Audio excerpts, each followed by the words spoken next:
For years, I've been wanting to do a piece like this. I've always wanted to take an example of my writing and show how it evolves over time.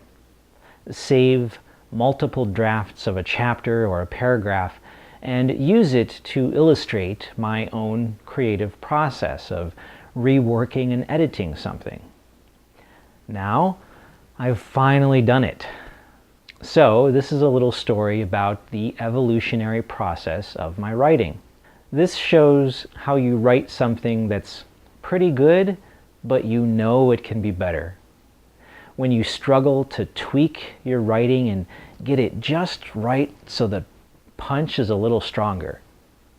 Sometimes writing flows so easily. You just get on a roll and you fly through scenes and dialogue and it's beautiful. You don't even feel like you're doing anything. You're just along for the ride. You're like the conductor of a great symphony, like the director of an epic motion picture.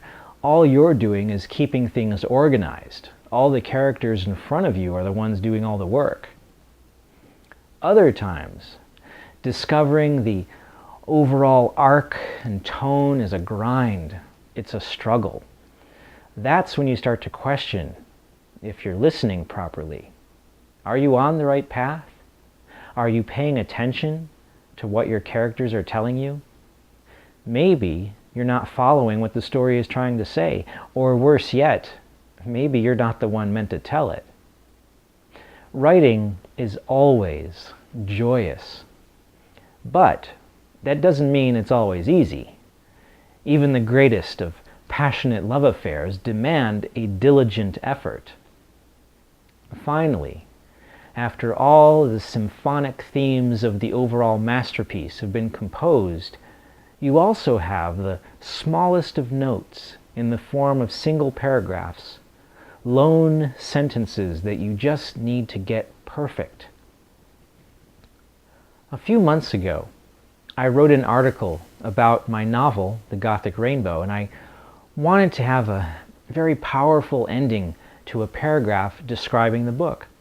I just couldn't seem to find the last sentence. But I finally remembered what I've always wanted to do about showing the evolution of the writing process, so I saved every draft. Each version I wrote, no matter how small the change, I kept them all. Here is what that last paragraph said. Fans of the Vampire Noctuaries are not most people. The Vampire Noctuaries fans appreciate the story because it speaks to them. The weirdos, the freaks, the outcasts, the loners. They are the readers with whom it resonates the most. The heart and soul of the Vampire Noctuaries is a story about the kind of pain you felt the night of your first heartbreak. This isn't for the kids who get bullied. It's for the ones who are invisible.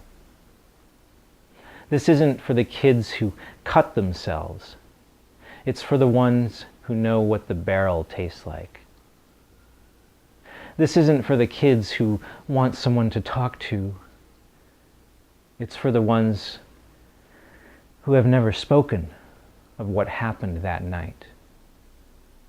This is for the kids who punch holes in the wall while Ministry is blaring stigmata at a volume that risks shattering the fish tank.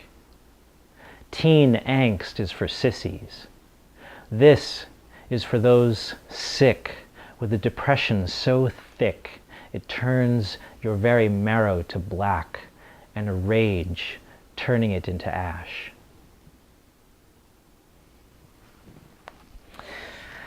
That was good, but I felt it could be better. I liked the whole thing, except the last sentence. It had a great build-up, but the last sentence was merely an awkward smack in the face. I wanted it to be a confident kick in the chest. I rewrote the last sentence nearly 20 times. The first version wasn't very good. I knew it could be improved. This is for those sick with a depression so thick it turns your very marrow to black sludge, and a rage turning it into ash. I liked that. The visual of black sludge was better than black. It still needed work, though. This is for those sick with a depression so thick it turns your very marrow to black sludge, and a firestorm of rage turning molten sludge into ash. I liked the addition of firestorm. That was a good word. I liked molten sludge too, but using sludge twice in a single sentence wasn't working. This is for those sick with a depression so thick it turns your very marrow to black sludge, with a firestorm of rage turning molten sludge into ash. And this is for those sick with a depression so thick it turns your very marrow to black sludge, with a firestorm of rage so blazing, turning molten sludge into ash. Yeah. This is for those sick with a depression so thick it turns your very marrow to black sludge, with a firestorm of rage so hot, turning molten sludge into ash. No. This is for those sick with a depression so thick it turns your very marrow to black sludge, with a firestorm of rage so hot it turns the molten sludge into ash. No, yeah. This is for those sick with a depression so thick it turns your very marrow to black sludge, with a firestorm of rage so hot it turns the molten sludge to ash. Those subtle changes are important. Into becomes to, while and becomes with. And I played with hot and blazing, but none of that was quite right either. This is for those sick with a depression so thick it turns your very marrow to black sludge, with a firestorm of rage so hot it turns your flesh to ash. Ah, yes, we're getting closer. Scorches is a good word. Let's try using that in place of turns.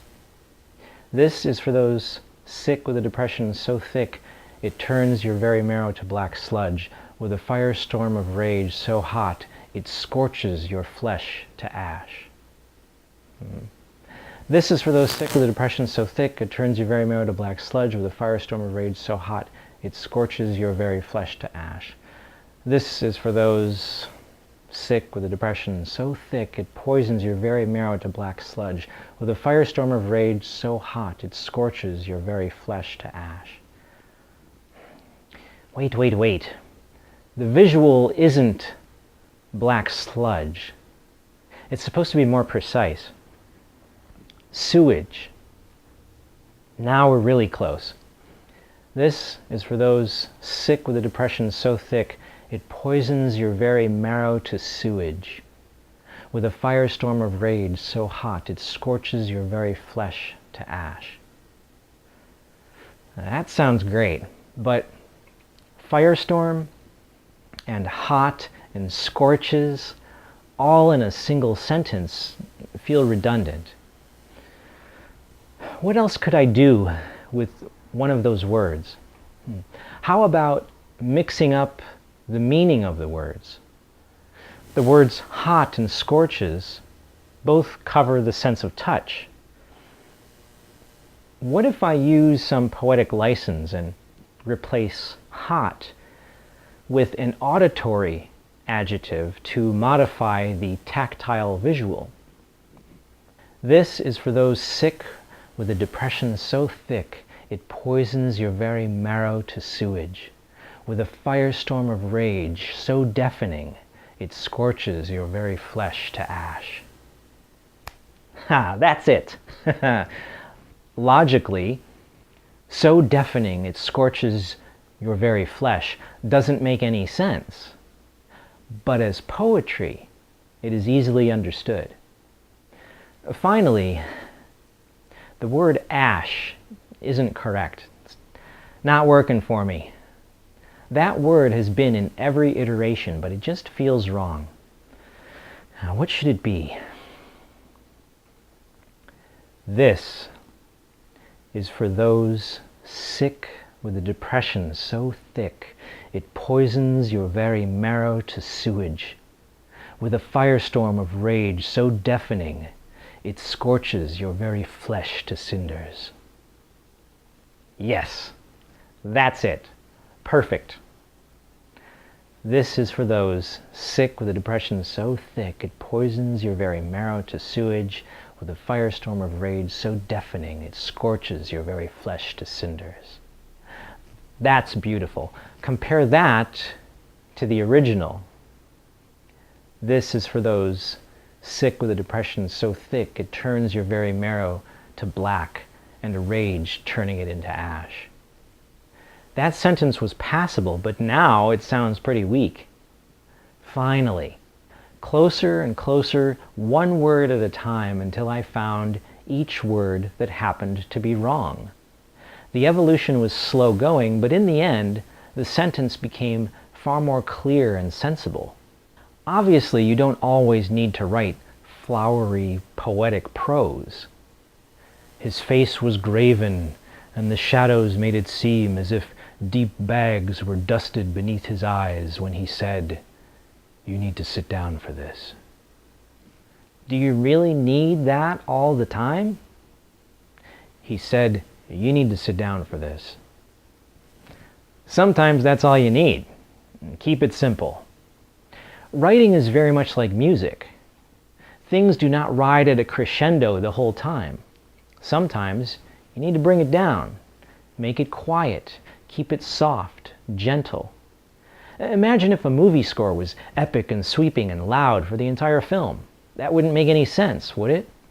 What if the adventurous theme of James Bond or Indiana Jones was playing during every second of the movie?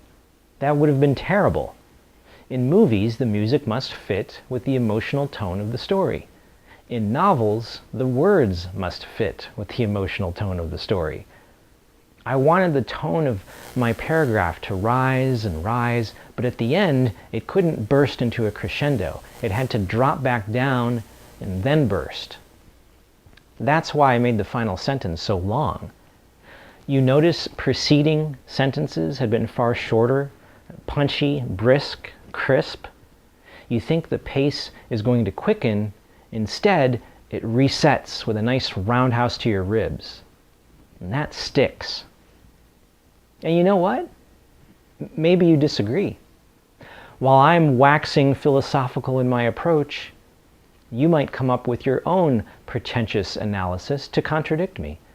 Hey, that's fine. Whatever. I'm just pointing out there's a method to my madness. I do what I do for a carefully calculated reason. It's not just random. It's not done without thought. This is carefully constructed, orchestrated.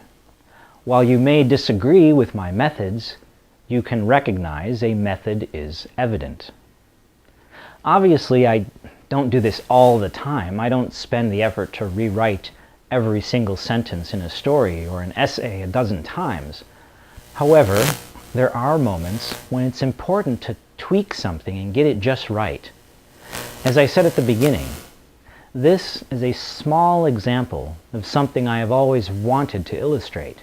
I hope you found it entertaining, and it gives you a little insight into what the writing process is like for me. I can't speak for other authors. Maybe I'm the only one who rewrites a sentence with that kind of obsessive-compulsive fervor. Maybe all writers do that. I don't know. But regardless, if I'm alone in my idiosyncrasies, or if this is an idiocy from which all authors suffer, at least you now have a better understanding of why we sometimes spend a week trying to finish one page. The exact words we use are of vital importance.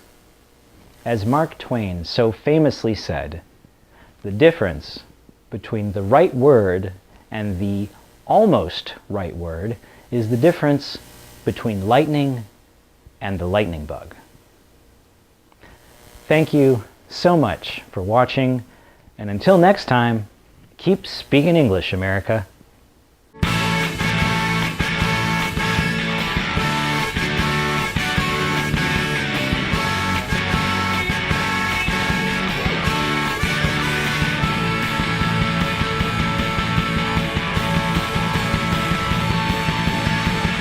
speak American English.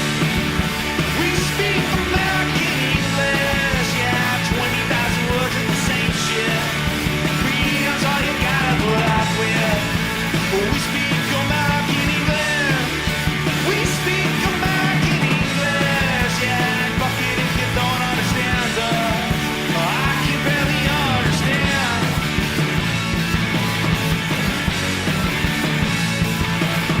But everybody's looking toward